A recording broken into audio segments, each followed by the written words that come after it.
If you're coming to Vietnam and you're looking for ideas and inspiration for your next trip, don't worry, this video has got you covered. You see, my name is Paddy Doyle and I just traveled for 2 months from the very top to the southern part of the country, and during that trip I saw some incredible things and I had some unforgettable and amazing experiences along the way. And so I just wanted to highlight the very best of Vietnam in this video.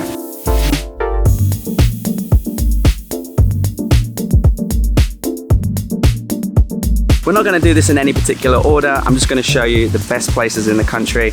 And so get your notepad ready and don't worry too much, because the description of the video will have much more information about each place in this video. Linked below, by the way, is a 50-page ebook. I've finally finished my Vietnam travel guide. It's got all of the best roads to drive if you're looking to do it by motorbike, all of the best places to visit if you're just going there on a backpacking or solo trip. So yeah, check out the ebook, check out the discount, and let's get on with the video and start reeling off the best places in the whole country of Vietnam. So let's start off with a bang.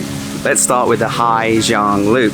Up in northern Vietnam, there is a very famous 3 or 4 day motorcycle loop through some of the most incredible landscapes on planet Earth. Okay. Oh, traffic jam here. It's terrible, isn't it, guys? Now don't worry, if you're thinking, I don't know how to ride a motorbike, I'm not really a biker, you can still do the Ha Giang Loop. You go to any hostel in Hanoi or up in Ha Giang itself, you can organize to do a tour where a Vietnamese local will drive you. You can sit on the back and go with the group. And of course, like me, you can just travel the Ha Giang Loop on your own time, in your own solo way. If you do have your own motorbike or transport, you can, people have asked me, you can do this in a car, of course you can. But the magic and the majesty only reveals itself on a motorbike, in my opinion. You're able to go on much more dangerous but incredibly scenic roads. You can get onto the Skywalk, for example, which is a kind of shortcut that's supposed to be for farmers and local people to go on foot, but it is wide enough nowadays to go on a small motorbike. And honestly, the Ha Giang Loop was 3 days of perfection. I just couldn't comprehend at some turns just how beautiful the views were, looking down 300, 400 meters into the valley below, from start to finish. So much to see, so much to do. And if it was me, I would do the Ha Giang Loop 3 times in a row. It was that beautiful. Next up, and not far from Ha Giang, is Hanoi, the Old Quarter in particular.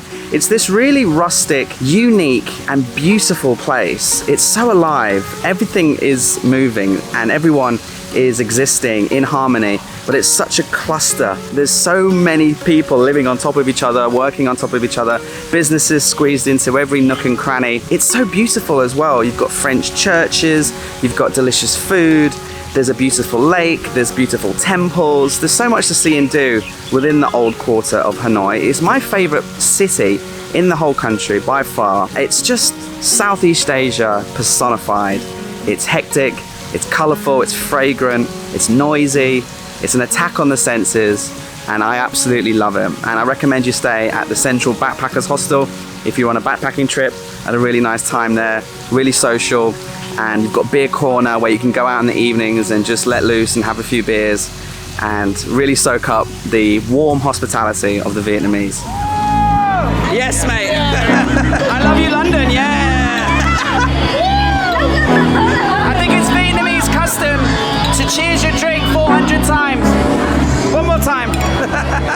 Next up is Halong Bay, the world famous Halong Bay. I'm sure you're planning to go here on this trip, but just in case you're wondering, it was absolutely incredible. I went on a luxury tour. Again, the information in the description will help you book one of these. The further ahead you plan, the further ahead you book it, the cheaper it will be. I ended up paying about $300 for mine. It's an absolutely beautiful place, and if you're doing it on a luxury tour or a luxury cruise, you'll just experience it in the most comfort possible. And for sure, spend a little bit of your daily budget, cut back elsewhere, and go on a luxury tour. It was one of the best things I ever did. Wow.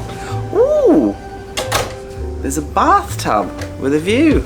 Next up, we're going down south to Saigon. Ho Chi Minh City, as it's now known. In particular, my favorite place in that city was District 1. This is the modern area. This is the place where there's high-end shopping, fast cars, luxury places to eat, and delicious food. And it's where the palace is, it's where there's the cathedral, it's where the opera house is as well. Lots of historical buildings. There's also like a walking street where there's loads of bars and nightclubs, and I had a few good nights down there, I'll tell you that. It's just a hustling, bustling type of place, and you've got skyscrapers, and it just feels like a modern city. Very different to the rest of Vietnam, and I really enjoyed it down there. And what you can do as well is, if you're staying in a hostel, or I stayed in this incredible place. It was a hostel, but my private room had a bathtub, and it was really clean. One of the best hostels I've ever stayed in. Again, it's all linked below. And from there, I organized to go on the Chi Chu tunnel system, I think it's called, where you go and visit the Viet Cong underground tunnel systems, and that was a really cool day trip, and I organized that in Saigon as well. So yeah, you're probably going to be starting or ending your trip in Saigon, so allocate at least 2 or 3 nights to really get to know District 1 and the surrounding areas of Saigon, because yeah, it was one of the highlights for me. One of the most scenic, most historical and beautiful, and obviously extremely romantic places was Hoi An. Hoi An has these mustard yellow colored buildings and lots of historical temples, beautiful UNESCO World Heritage sites, and delicious food everywhere you look. Lots of places to get tailor-made clothing, and at night, the highlight is the canal system. If you are lucky with the weather and it's not raining, you will witness not only a beautiful sunset, but the whole canal system will transition, and the lights and the lanterns will come on, and it just creates this beautiful atmosphere. All of the tourists will go up and down on the canal boats, and it just creates a beautiful romantic atmosphere. Park up at the Irish pub, get yourself a nice drink, listen to the live music, and just watch the romance unfold. Hoi An was one of the highlights for sure. This is probably the most romantic place I've ever been alone. So next up on my list is Northwest Vietnam. Now that's a big area, and I had this, I think it was the highlight for me, to be honest, was this trip where I started in Sapa and I drove for about 3 or 4 days through Northwest Vietnam down towards Ning Binh. And along this road, which took me 2 or 3 days, we went through different provinces like Son La and Mae Chau. And within Northwest Vietnam, there's so much to do. There was a cave that I drove my motorbike through, which was just wild. Oh my God, this is actually a cave, and this is actually the road. Oh. Wow, we're going into a cave. There was also the world's longest glass bridge, which was quite pretty. But for me, it was just the atmosphere of being in one of the most beautiful areas and one of the most least traveled areas. You won't see many travelers at all, to be honest, just the odd biker driving around having a great time. That's where I met the most locals. That's where I had some of the best experiences. And the highlight for me was I just pulled over on the side of the road, and there was these kids having the time of their life in this watering hole, jumping off this cliff. And yeah, that summed up my time in Northwest Vietnam. It was just truly spectacular. Somewhere that most travelers might not go. You might not end up going there if you're not on a motorbike and you've got lots of time. But consider it, because for me, it was actually my favorite part in the whole country. You guys have the best life. A couple of hours south from Hanoi is Ning Binh. This place is gorgeous. Now, it's not the biggest. You probably only need 2 nights there, because there's only a couple of things to do.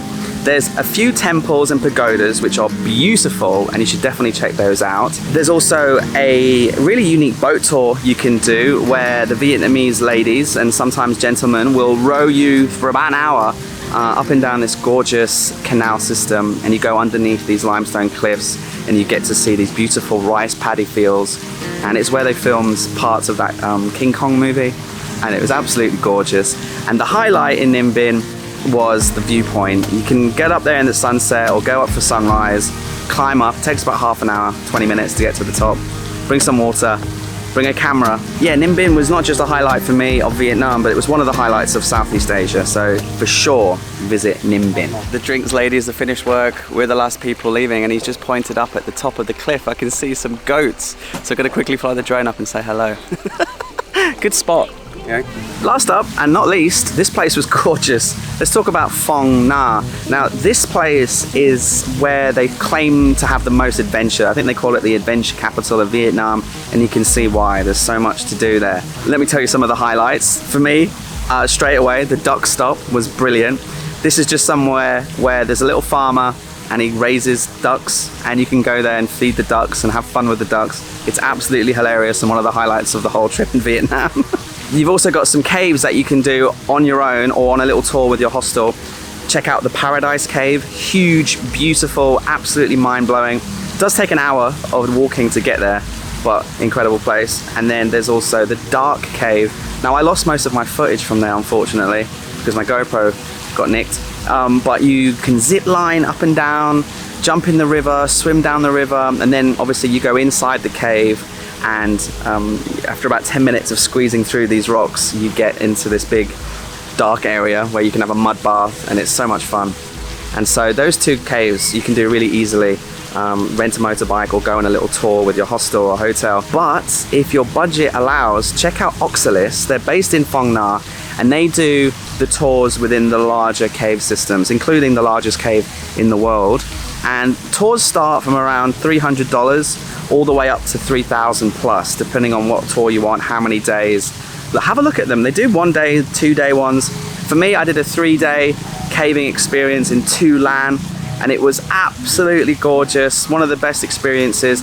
Physically demanding, of course, but super rewarding. We got some incredible photographs, and I got to make some friends for life doing it. So for me, Phong Nha is the adventure capital, somewhere not to be missed. And even if you're not into caves, the surrounding areas are just beautiful. Phong Nha was special. All right then, thank you for checking out this short informational video. If you're new to the channel, I do longer form content normally. So everywhere in this video has its own dedicated video. I also traveled across the entire country of Thailand. I went to every province, and in the future we'll be going to Laos and maybe Cambodia and the rest of the world eventually one day. So subscribe if you're new, because I love to travel and make videos for you to enjoy. And I hope you found this video useful. Have a great time in Vietnam. It is the perfect place to have an adventure. And of course, there'll be ups and downs like anywhere, but Vietnam has a certain je ne sais quoi. There's something about it which is just, you cannot replicate anywhere else. It's a true adventure. It's a beautiful place, amazing people, delicious food, and lots to see and do. So enjoy your trip, have a great time, stay safe, and I'll see you in a new video very soon. Bye.